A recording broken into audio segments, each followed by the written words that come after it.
Hey, this is Luke with another Android Guys app review. I'm here with Scott. Hey, Scott. Hey, Luke. How are you? Pretty good.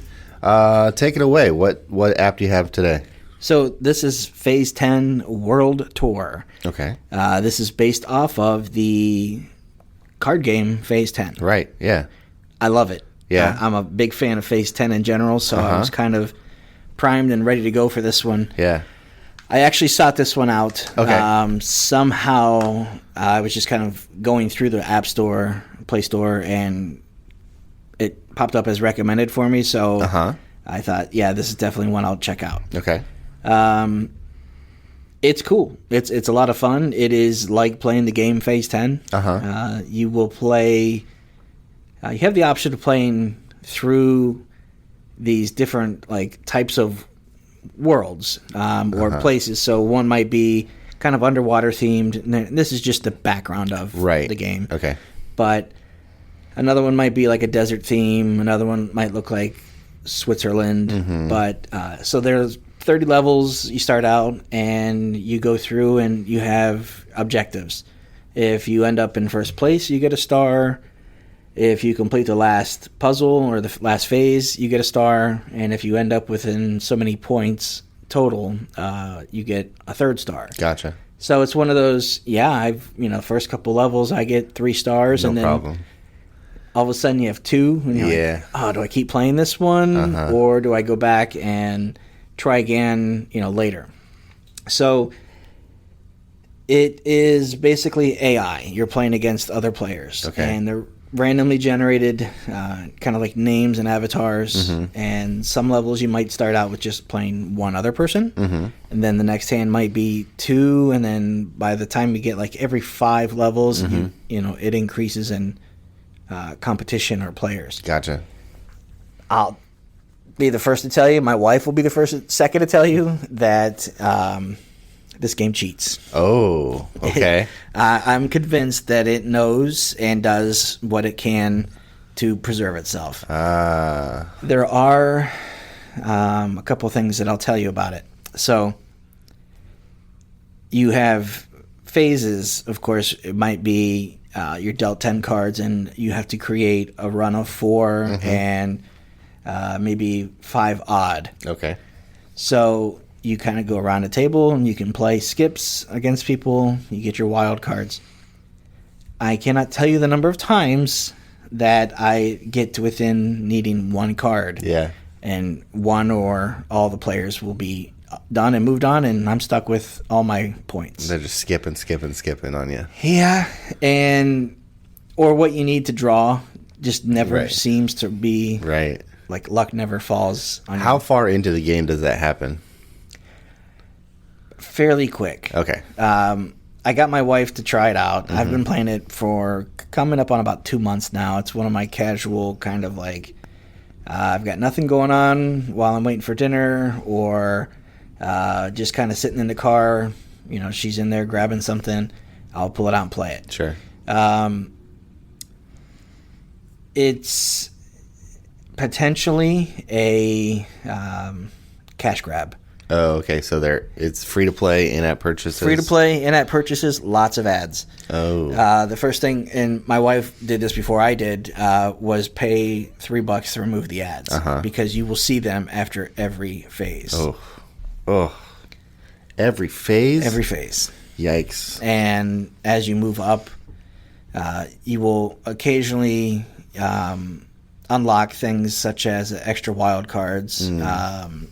It's got treasure chests. I mean, every game seems to have treasure chests. Things to do to keep you playing. Yeah. And there are, let's see, how do I, without jumping all over the place.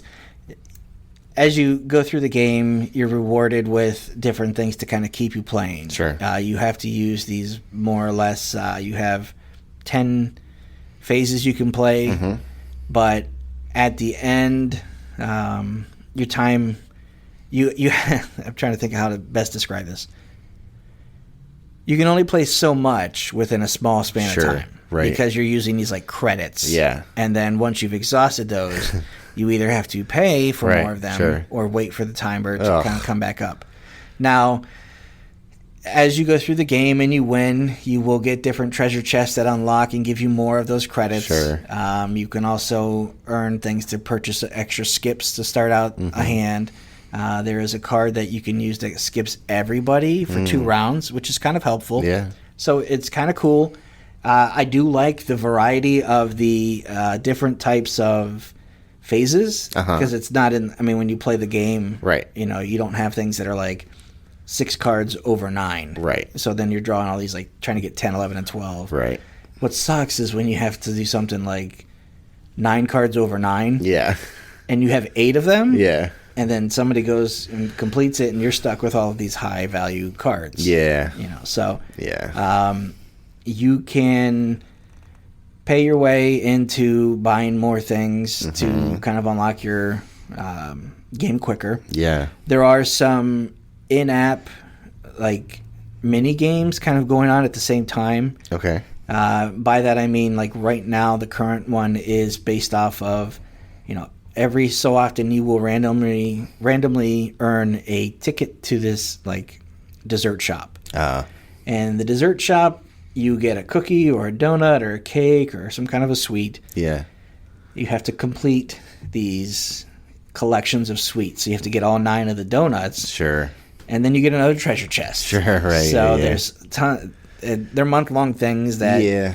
Oh, I already have 2 of these donuts, so what do? I can trade it in for honey, which can now be used to, you know, after 50 honey, I can use that for another dessert. Right, right. Or I can send it to another player. So that's the thing is you can play all of this kind of by yourself, but you can also play against real-life friends. Okay.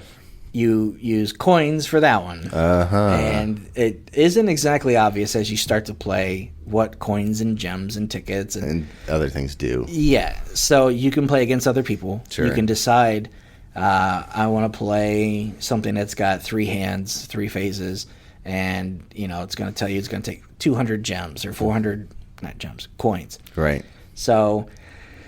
it's a cool game. It's really addictive.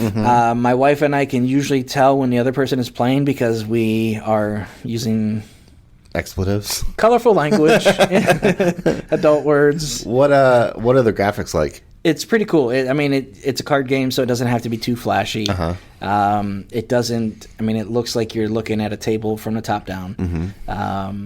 Sound-wise, it sounds like you're dealing cards. Like when they shuffle them, you can hear the noises. I play it pretty much with the sound off. Yeah. You can put it on or off. You have the option to do that too. Gotcha. I will say I find the game to be very disrespectful when somebody is playing a phase and they end up with like a wild card. Yeah. They usually play it on my cards instead of theirs, as if to say, you know, take that. Yeah. Where they could play it anywhere on the table, but they decide they're going to put it on my hand. Yeah, right. So, yeah. But AI is a little unforgiving. It is tough. You know, but there are a lot of worlds, a lot of high replay value. Okay. If you get, you know, if somebody finds themselves behind 3 or 4 phases, you can actually reset so that, you know, that round doesn't end and you only end up with 1 star. It's really frustrating to go through 5, 6 rounds and not end up with any stars. Yeah. So you can kind of reset that if you realize I just have no chance of winning, right, you know, through this round. So right. I recommend it. It's nice. If you like the game Phase 10, I do recommend it. Just know that you may sink some money into it. You may also need to see a therapist. All right. So that's Phase 10 World Tour. Thanks, Scott. Thank you.